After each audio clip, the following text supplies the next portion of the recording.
बृहस्पतिवार को medical college professor Dhananjay Shrikant Kotasthane ने प्रेस वार्ता में कहा कि मेडिकल कॉलेज में जलभराव नगरपालिका को बुलाकर जल को निकाला जाएगा और गोड़ा मेडिकल कॉलेज में 1 वर्ष से खराब अल्ट्रासाउंड मशीनों पर क्या कहा है, सुनिए।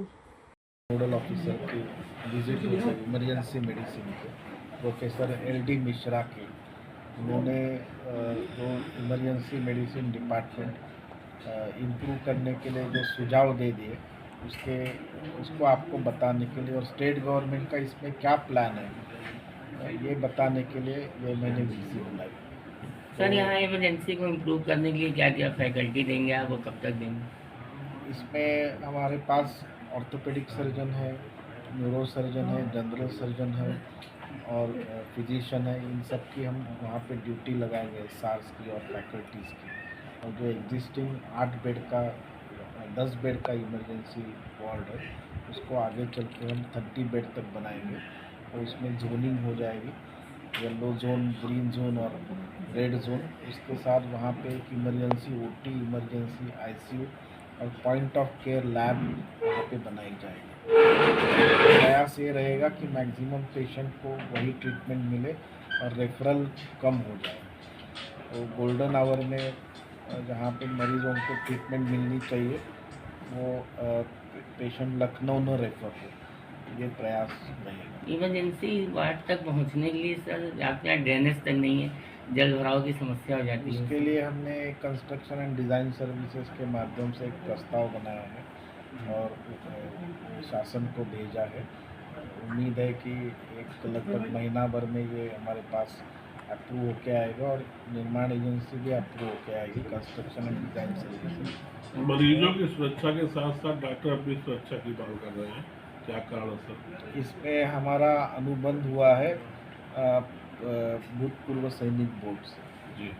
उनके माध्यम से हमको 85 सिक्योरिटी गार्ड्स मिलने अपेक्षित है, लेकिन वो अभी तक 45 ही दे पा रहे हैं।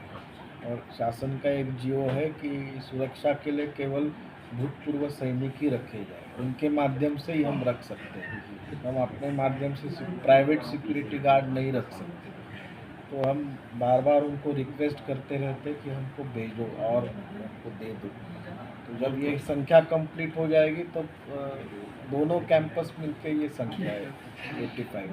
तो ऐसा आरोप लगता है कि कई बार ईमानदार से और यहाँ तक के और लोगों से उलझ जाते हैं डॉक्टर, तो डॉक्टर ऐसे भी है। तो डॉक्टर को वैसे हम उनको मीटिंग बुलाते हैं और उनको ये सब काउंसलिंग की जाती है कि इस प्रकार का बिहेवियर अवॉइड करने के लिए। सर रेफर होने का सबसे मुख्य कारण आपके यहाँ ब्लड की समस्या है, ब्लड ग्रुप नहीं मिलता है, जो तमाम ऑर्गेनाइजेशन आगे आते हैं, कब तक पूरा होगा ये? इसमें अभी हम कैंप्स लगाते हैं। अभी शायद एक 13-14 तारीख को एक कैंप है, एक 17 तारीख को भी एक कैंप है प्राइम मिनिस्टर मोदी जी के जन्मदिन के अवसर पर। तो उसमें भी काफ़ी डोनेशन की उम्मीद है। तो ये कारण रहेगा नहीं। हमारे यहाँ कंपोनेंट सेपरेशन की भी फैसिलिटी है, तो प्लेटलेट्स, RBC ये सब काफ़ी मात्रा में उपलब्ध है।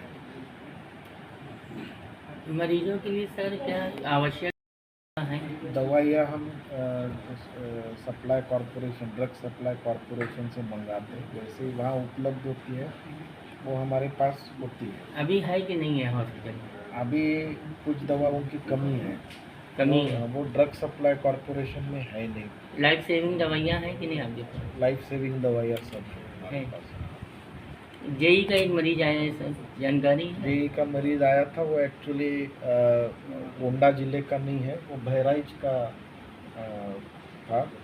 और वो जो है उसका डायग्नोसिस, वो पहले गोरखपुर, बस्ती सब कॉलेजेस में जाके आया, लेकिन उसका डायग्नोसिस गोंडा में हो गया। तो उसको हमने यहाँ से नोटिफाई किया है और वो मरीज़ की मतलब उसकी कंडीशन भी इम्प्रूव हो गई। उसको ये काउंसलिंग की थी कि आप और रहो यहाँ पे, लेकिन वो घर जाना चाहता था। तो फिर अल्टीमेटली उसने डिसाइड किया कि वो लखनऊ चला गया, लेकिन उसकी कंडीशन इम्प्रूव हो गई थी। गोंडा जिले में जेई का और कोई मरीज भी है? और कोई मरीज़ मिला नहीं नहीं है, मुक्त है। हमारा हम मतलब मेडिकल कॉलेज में तो जेई आया मुक्त है नहीं। गोंडा। उसके बारे में सीएमओ मैडम बता सकेगी, लेकिन मेडिकल कॉलेज में तो एक ही मरीज आया था कि जो गोंडा जिले का नहीं था, ठीक है। वो दूसरे जिले से आके डायग्नोसिस उसका यहाँ हो गया।